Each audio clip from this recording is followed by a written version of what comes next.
How do I start this? What's up? My name is Brandon Gross. This is my ambulance that I live in full time. I've been on the road a little over 5 years now. I lived in a school bus before this and just switched over to an ambulance about a year and a half, 2 years ago. So let's check her out.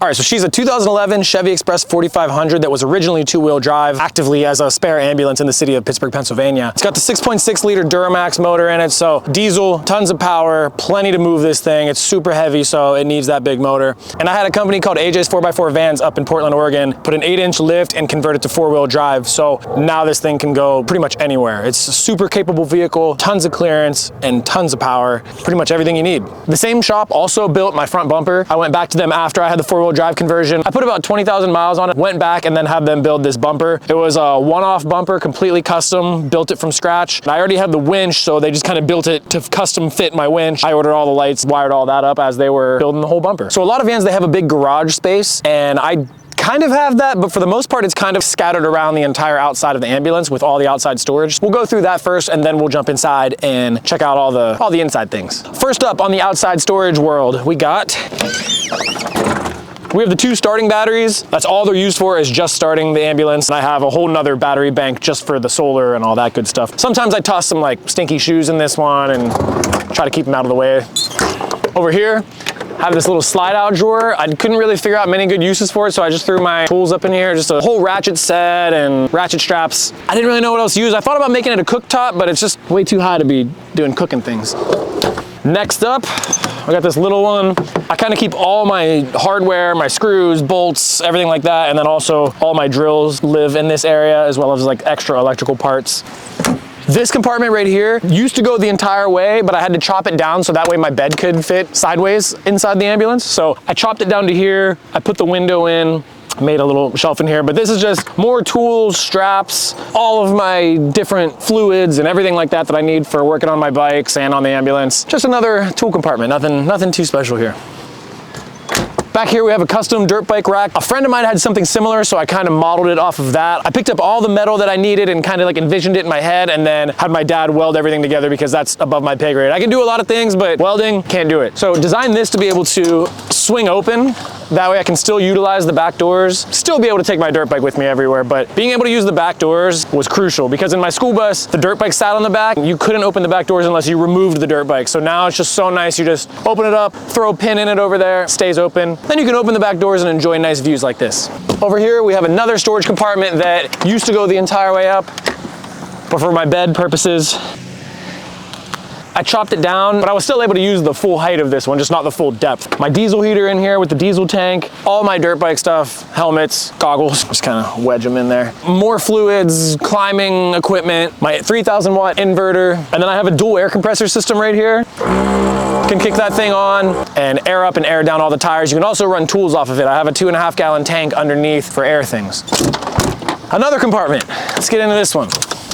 This is my electrical system. These are all of my lithium batteries that power every single thing in my entire ambulance. I have 400 amp hours of lithium, DC to DC charger. It's a little bit sloppy because I had to redo my entire solar system after it was already installed. I had to rip everything out, rewire everything as it was already finished, so things got a little bit messy, but it does the job. And it's a pretty overkill system, honestly, for most vehicles. The only reason I even wanted a system this big is to be able to run my air conditioner and to be able to charge my e-bike. The top two shelves are accessible from inside and outside, so I don't really use any of that stuff from out here. This is only to be able to get to the electrical system. All that other stuff I just grabbed from the inside, but we'll get to that. All right, storage compartment number, I don't know at this point. This is where all the plumbing and all the water system lives. Got a 30-gallon freshwater tank right here, little filler hose right here, threw a little fitting on that you can just screw a hose right into it, fill it up. Gray water tank with a valve so that way I can drain it whenever I need to. A propane hot water heater and the 5-gallon propane tank right here. And before anybody roasts me in the comments, I know that this is supposed to vent outside of the ambulance, but I almost never use my hot water. And if I do need to use it for a very long period of time, which I guess for a shower, that'd be the only reason, I can just leave these open and it'll vent right out nice and safe. I was gonna put a hole in here, but I just couldn't find the right sort of fittings to not allow water to go back in whenever it's raining and whatnot outside, so I just left it as is, and it works for me. the last of the storage containers. This is the reality. So, this is just where I keep a lot of the big things that I have. Like I have a snowboard, all the gear in there. This is just a bag full of climbing gear as well. A stand-up paddleboard, a tent. I have a parachute in there, and then wetsuit, things like that. Kind of gotta be strategic.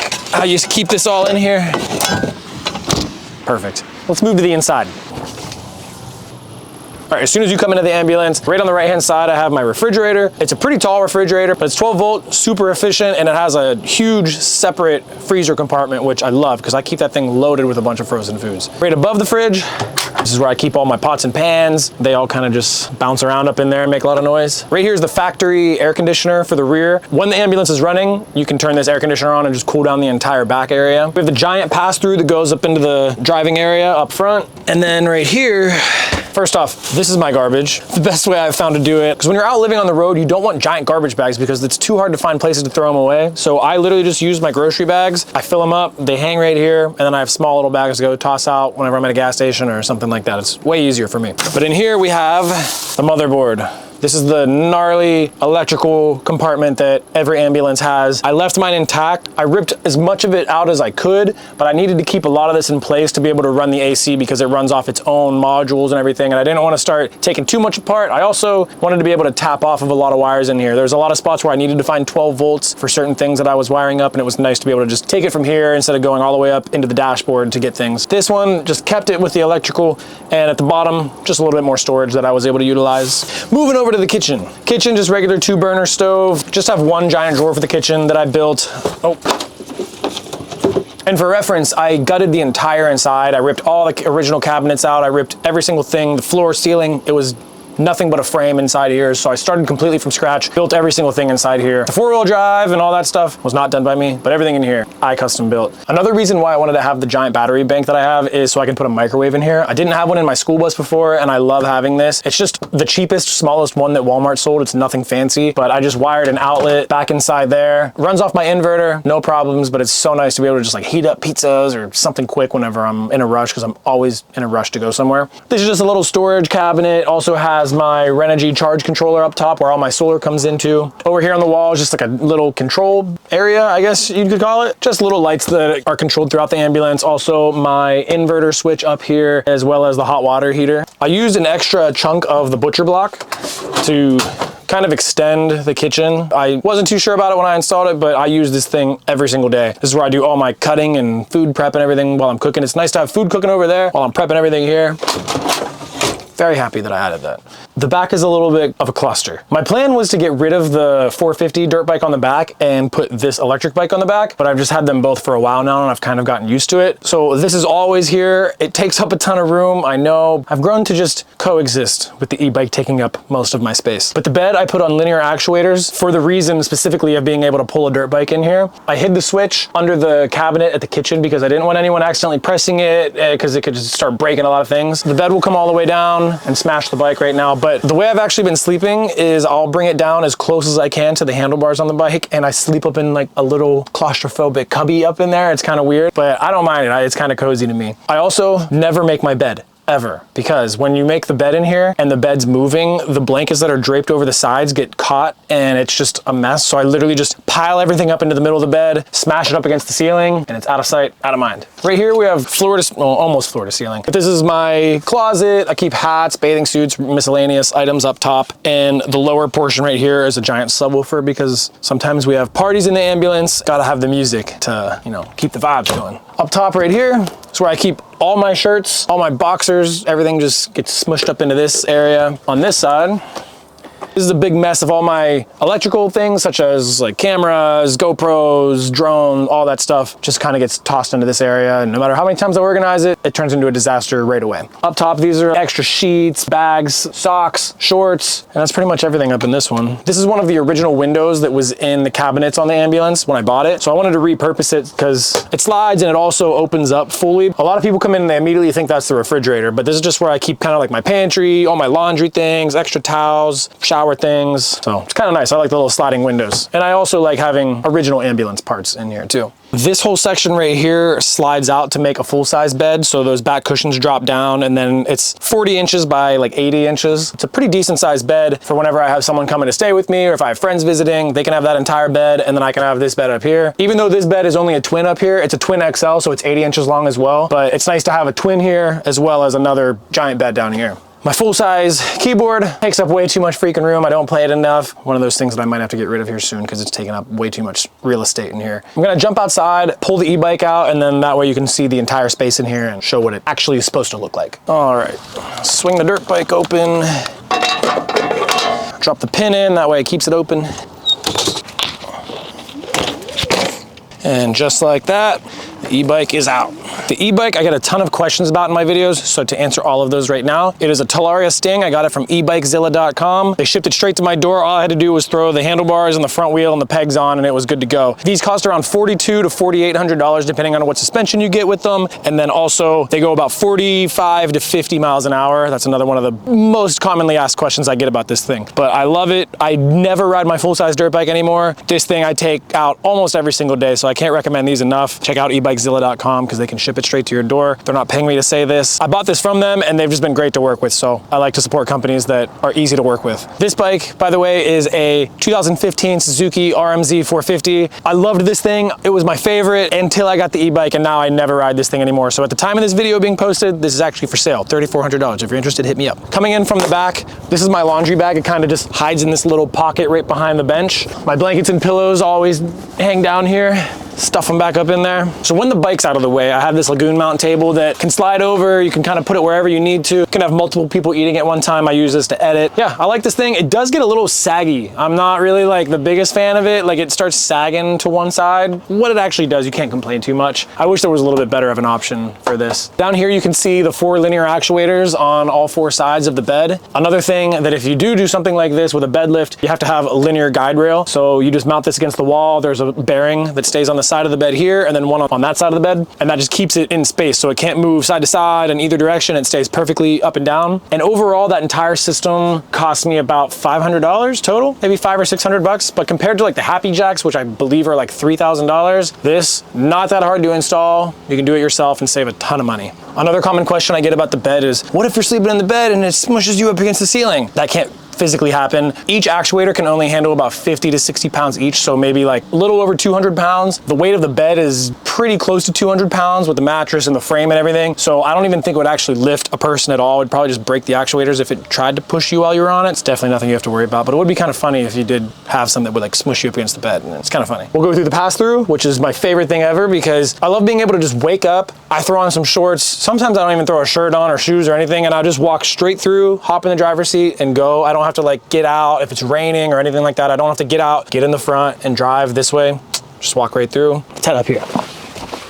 Up front, it's a pretty standard front end. It's just a Chevy Express. Behind both the seats, I have just a ton of storage. Behind this one, it's just a giant portable power station. Takes up a ton of room. Also, up here, I have some treads for if you get stuck or if you need to level the ambulance. I kind of just threw them up here. This area's been becoming storage more and more. I just have been acquiring way too many things. I need to start liquidating. Oh, it's pretty basic up here. Got a backup camera. Here's all the switches I wired in for all the light bars.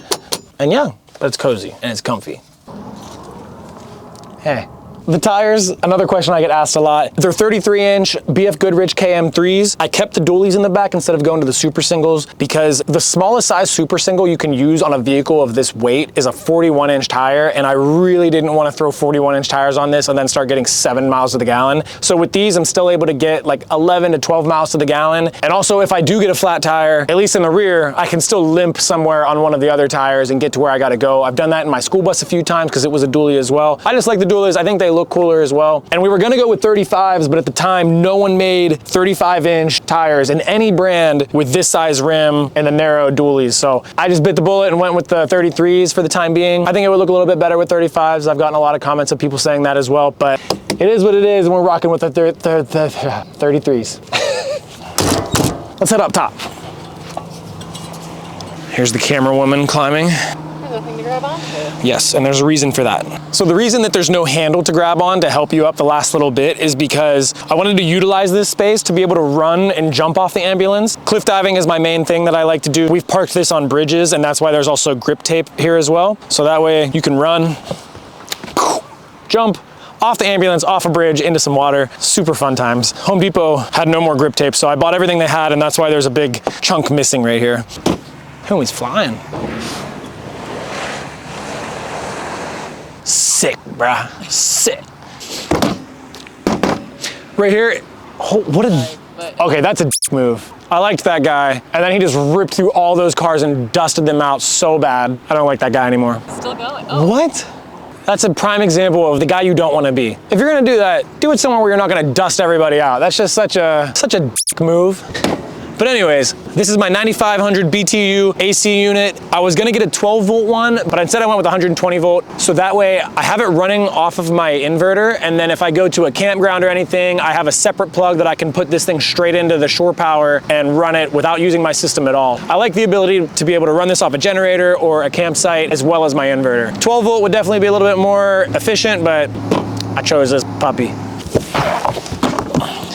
Right here, you'll find the Max Air fan. This thing I use every single day. It almost runs 24/7 since I've got the ambulance, and this keeps it so freaking nice and cool inside to the point where I never need to use the AC unit unless I'm actually somewhere where it's like 100 degrees plus in the daytime. Then I'll kick this thing on, and it can run off my battery bank for a good bit of time. I don't know all the stats. I used to know them, but I don't got them on the top of my head right now, sorry. And behind me, I have 400 watts of Renogy solar panels. This mixed with my DC to DC charger that charges the batteries as I drive. Those two together pretty much keep my system around 90 to 100% at all times. Unless I'm charging huge things like my e-bike, running my AC, this as well as the DC to DC charger keep everything pretty well near full most of the time. Come on, Toby. I'm trying to film over here, and you're over there just thinking like you're the star of the show. And I'm trying to film over here, Toby. I will go feed Toby snacks after this and apologize to him directly. One of the other main reasons that I chose an ambulance over a Sprinter, ProMaster, anything like that, the strength and how durable these things are built. These are built to be able to roll over numerous times, and they stay perfectly in their shape. You don't need to build a rooftop deck. They come strong enough to walk on the entire ceiling. So I've had probably like 8, 9, 10 people up here, no problems whatsoever, and I've done nothing structurally to the roof. That's just how ambulances come. I love it. And whenever I'm going somewhere super far in the woods and I'm hitting trees and, you know, clipping things everywhere, it just doesn't really affect it. These things are kind of like little tanks. They're way more stronger, lots of stronger than vans. Couple more things I forgot to mention. I do not have a toilet. I do not have a shower. I have the ability to shower outside. I have a little hose I can hook up to the sink and shower outside. But as far as the bathroom goes, I've never really needed it. I didn't have one in my school bus, had no issues. There's so many parks and restaurants. It's so much easier to find a bathroom living on the road than you would think. For me personally, I never did it. And especially because I'm a guy, it's very easy to do number one anywhere. For that reason, I never needed a bathroom. And another thing, I forgot to mention, the front axle is a Dana 60 solid axle from a Ford F350, and we went with the coil springs instead of the leaf springs. But if you're interested in any of the four-wheel drive conversion things, I have numerous videos on that. You can check out how they did the entire thing. I documented the whole process. AJ's 4x4 Vans did a great job on it. I'm super happy with how it came out. I love this thing. Thank you guys for watching the video. If you have any questions, drop them in the comments below. I'll try to answer as many of them as I can. I will catch you guys for the next video. And also, this hot dog has been on my antenna for about 1.5 years, and the animals haven't eaten it, so that's how you know it's disgusting.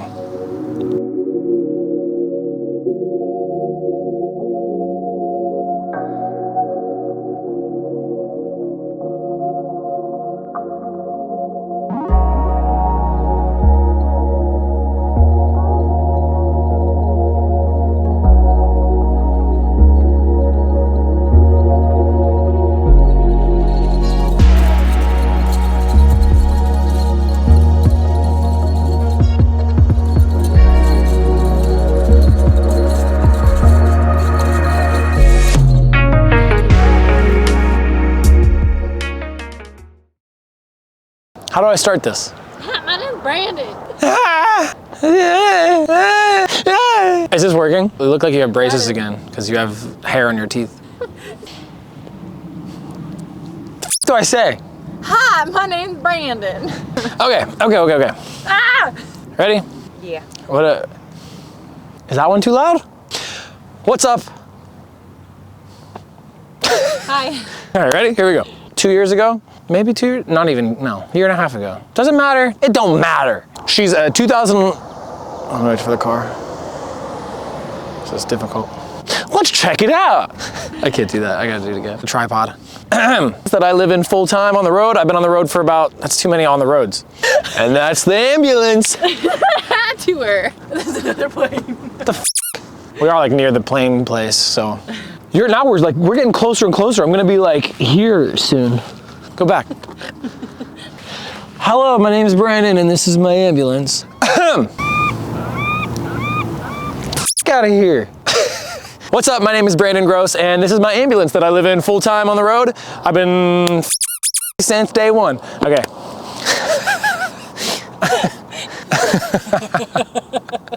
There's a little bit more action.